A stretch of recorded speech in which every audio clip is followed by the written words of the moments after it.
Як зробити, щоб Tekken 250 на карбюраторі PZ32 працював нормально на холостому ходу і на холодну заводився прекрасно.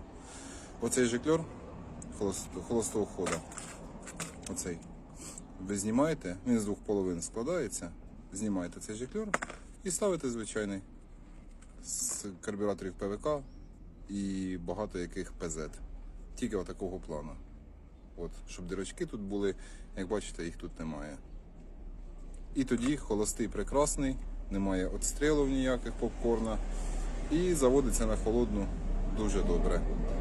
Оце отак. Це перевірено вже на 5 мотоциклах і все працює. Так що користуйтесь, комусь помогло, от пишіться.